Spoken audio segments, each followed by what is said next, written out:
बिस्मिल्लाहिर्रहमानिर्रहीम अस्सलाम वालेकुम। वेलकम है दोस्तों लर्स हट में एक नई वीडियो के साथ। आज जो टॉपिक हम डिस्कस करने जा रहे हैं वो है sale by sample and sale by description.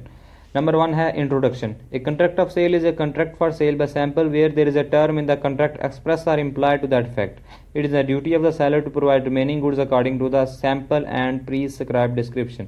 यानी एक कंट्रैक्ट ऑफ सेल को हम contract for sale by sample कहेंगे अगर उसमें ये टर्म मेंशन कर दी गई है, अगर उसमें ये कंडीशन मेंशन कर दी गई है कि गुड्स जो डिलीवर की जाएंगी वो अकॉर्डिंग टू सैम्पल डिलीवर की जाएंगी, तो ये सेलर की ड्यूटी है कि वो जो रिमेनिंग गुड्स हैं वो बायर को अकॉर्डिंग टू सैम्पल और प्रीस्क्राइब्ड डिस्क्रिप्शन प्रोवाइड करे। नंबर 2 है legal incidents of a sale by sample. Section 17 states that a contract of sale is a contract for sale by sample where there is a term in the contract express or implied to that effect. In other words, in addition to providing a sample, the contract itself must specify that the sale is sale by sample. यानी जब contract में ये mention कर दिया गया है, ये specify कर दिया गया है कि सेलर जो गुड्स डिलीवर करेगा बायर को वो अकॉर्डिंग टू सैम्पल होंगी, तो फिर ये सेलर की रिस्पॉन्सिबिलिटी है कि वो गुड्स जो है वो अकॉर्डिंग टू सैम्पल ही डिलीवर करे। 3 conditions are laid down by the sanction itself as under. यानी सैंपल के लिए जो 3 कंडीशंस होती हैं वो दर्ज झैल हैं। The bulk of the goods must correspond with the sample. यानी गुड्स का जो बुल्क है उसका जो मेजर पार्ट है वो सैंपल के मुताबिक होना चाहिए। This condition realises the fact that it may never be possible for all the goods to conform to the sample but the major part of the goods must conform to the sample in quality. यानी ये एक impossible सी बात है कि 100% goods जो हैं वो sample के मुताबिक हों, लेकिन इन गुड्स का जो बुल्क है यानी इनका जो मेजर पार्ट है वो ज़रूर जो है वो सैंपल के मुताबिक होना चाहिए। यानी जो क्वालिटी सैंपल में बताई गई है और जो गुड्स डिलीवर की जा रही हैं उनकी क्वालिटी जो है वो सेम होनी चाहिए। नंबर 2 है buyer to have reasonable opportunity to examine goods. यानी बायर को एक रीजनेबल अपॉर्चुनिटी प्रोवाइड की जाए कि वो गुड्स का एग्जामिन कर सके, उनका मुआयना कर सके। The buyer must be provided reasonable opportunity of comparing the bulk with the sample.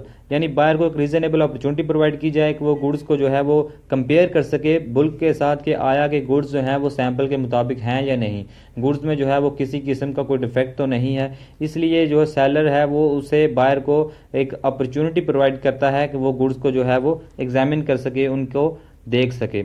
Despite examination, number 3 है despite examination goods must be free from defects and merchantable। यानी बायर ने गुड्स का एग्जामिन कर लिया है लेकिन इस एग्जामिनेशन के बावजूद जो है वो गुड्स हर किस्म के डिफेक्ट से फ्री होनी चाहिए और गुड्स जो है वो मर्चेंटेबल होनी चाहिए यानी परचेजेबल होनी चाहिए, काबिले फरोख्त हों और काबिले ख़रीद हों। गुड्स की जो कंडीशन है वो अच्छी होनी चाहिए। Section 17 also states that the goods shall be free from any defect rendering them unmerchantable which would not be apparent on reasonable examination of the sample। यानी अगर जो गुड्स जो प्रोवाइड की जा रही हैं बायर को वो हर किस्म के डिफेक्ट से फ्री होनी चाहिए और उसमें किसी किस्म का भी कोई ऐसा डिफेक्ट नहीं होना चाहिए जिनकी वजह से गुड्स जो हैं वो जो उनकी कंडीशन जो है वो डिफेक्टिव हो जाए, उनकी हालत जो है वो बेहतर ना रहे और इस वजह से जो उनकी सैंपल में और गुड्स की जो एक्चुअल जो स्टेट है उनमें फ़र्क आ जाए। अगर वो सैंपल के मुताबिक ना रहें तो इस सूरत में भी जो है वो सेलर लायबल होगा। नंबर 3 है sale by description. Section 15 provides that where there is a contract for sale of the goods by description there is an implied condition that the goods shall be correspond with the description। यानी section 15 कहता है कि अगर contract में ये mention कर दिया गया है कि जो गुड्स डिलीवर की जाएंगी, जो गुड्स सेल की जाएंगी वो अकॉर्डिंग टू डिस्क्रिप्शन सेल की जाएंगी और डिलीवर की जाएंगी, तो ये फिर इम्प्लाइड कंडीशन आ जाती है सेलर पे कि वो गुड्स को अकॉर्डिंग टू डिस्क्रिप्शन ही डिलीवर करे और सेल करे। नंबर 4 है sale by description as well as by sample. Section 15 also provides that if the sale is sale by sample as well as by description, it is not sufficient that the bulk of the goods correspond with the sample if the goods do not also correspond with the description। यानी section 15 कहता है कि अगर seller जो है वो contract में mention करता है, अगर कॉन्ट्रैक्ट में ये मेंशन किया गया है कि गुड्स जो डिलीवर की जाएंगी वो अकॉर्डिंग टू सैंपल भी होंगी और अकॉर्डिंग टू डिस्क्रिप्शन भी होंगी, तो ये काफ़ी नहीं है कि गुड्स का जो बुल्क है वो सिर्फ सैंपल के मुताबिक डिलीवर कर दिया जाए और डिस्क्रिप्शन को जो है वो के मुताबिक डिलीवर ना किया जाए। Thus, if the bulk of the goods correspond with the sample, the obligation of the seller is not over unless the goods correspond with the description too। अगर जो गुड्स का जो बुल्क है उसका जो मेजर पार्ट है वो deliver जो किया गया है अगर वो सैंपल के तो मुताबिक है तो यहाँ पे जो उसकी सेलर की रिस्पॉन्सिबिलिटी है वो ओवर नहीं होती, यहाँ पे उसकी रिस्पॉन्सिबिलिटी ख़त्म नहीं हो जाती बल्कि उसे गुड्स जो हैं वो डिस्क्रिप्शन के मुताबिक भी डिलीवर करनी चाहिए, ये उसकी जिम्मेदारी है। इसके बाद है केस है illustration Nicholls versus Godts. A contract was signed between the parties regarding sale purchase of foreign refined rape oil।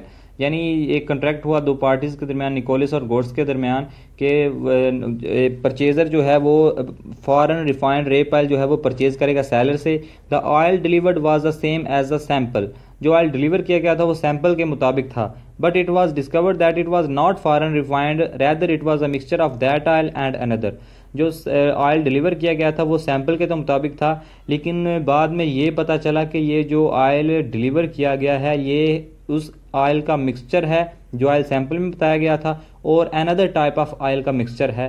यानी जो डिस्क्रिप्शन इसके बारे में बताई गई थी वो ये जो ऑयल डिलीवर किया गया है डिस्क्रिप्शन के मुताबिक नहीं है। The seller was held liable, तो इस तरह सेलर जो है वो लायबल था।